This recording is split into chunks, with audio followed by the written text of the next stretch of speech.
One of the biggest mistakes I've ever made was to assume that everyone owed me something. Believed that I was entitled to an opportunity, to a chance to make a team, to be historical, to be remembered, to be honored. You see, entitlement is a problem because you think someone is supposed to give it to you. As I matured and as we grow, we realize that no one's going to give anything to us.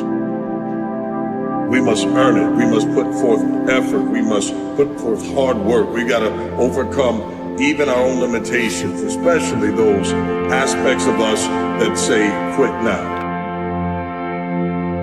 Because now that I look back over my life and I've learned what hard work is, I realize that if I put in real work, if I put in the hard work, if I only have this level of grind that I've learned now, then I would have succeeded then no matter what.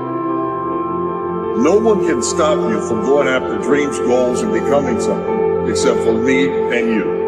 What we do personally, individually, matters. It's not what happens that determines the major part of your future. It's not what happens. What happens, happens to us all. He said the key is what you do about it. It's not what happens, it's what you do.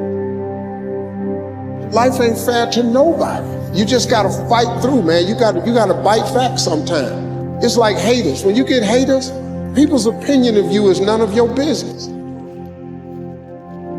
God uses opposition to position you for something greater. Because God knows when these things happen, you have two choices. You can let it break you or let it make you. It's because of the hard times that we are built. It's because of the struggle we are built. It's because of the trials and tribulations we are built. If it wasn't for those things, we wouldn't be able to grow more.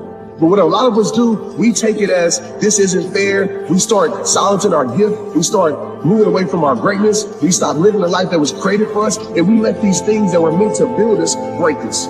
In your life's blueprint should be a deep belief in your own dignity, your own worth, and your own somebodyness. Don't allow anybody to make you feel that you are nobody.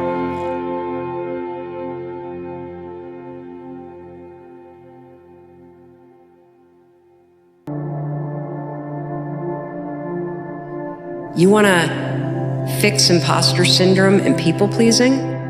Learn how to stand in front of the mirror, give yourself a high five, demonstrate that you like yourself, demonstrate that you accept yourself. Because if you like yourself, you don't go out in the world and look for other people to like you because you don't need it. It's wonderful if they do, but the fantastic thing is if you actually like yourself, if you just accept where you are, you stop judging yourself, you accept yourself with some compassion. When you go out in the world, if somebody else disrespects you, it doesn't change the fact that you respect yourself.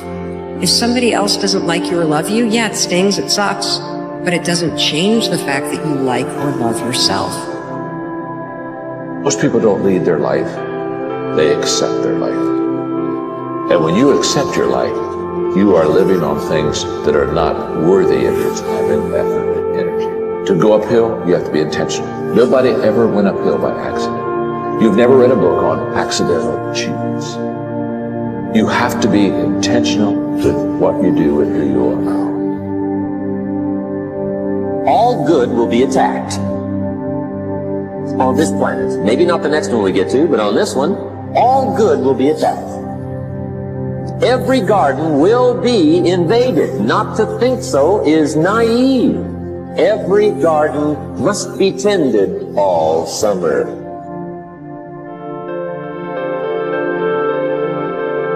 You got to dig deeper than your excuses. You got to dig deeper than your physical limitations.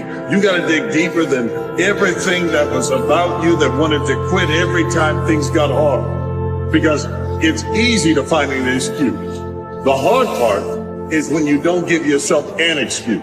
You decide if it means running 2 miles, if it means lifting 1 more rep, 2 more reps, and developing a habit. Because if I can learn to outwork what I was, if I can do that stuff now, I can look back over my life and realize that I wasn't anything but an excuse me. If you want to be great, you put in practice when it's not practice. You go hard when everyone else is lacking off.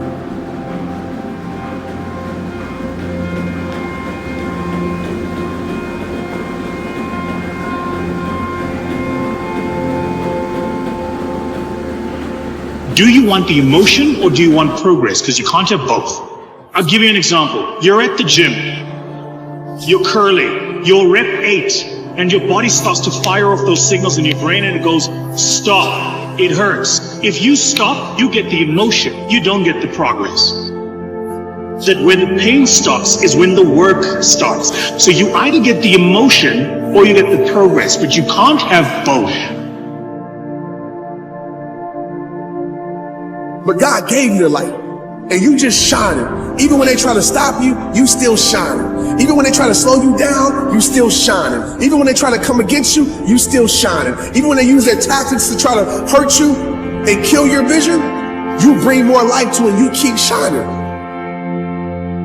You have to understand this truth. I understood this in my life. Everybody ain't meant to handle the light. When somebody has darkness in their soul, when somebody has darkness in their spirit, when somebody is bitter and you becoming better, everybody can't handle the light of greatness. Everybody can't handle the light of calling. Everybody can't handle the light of you being who you are. You've been ordained to be able to do what you've been called to do.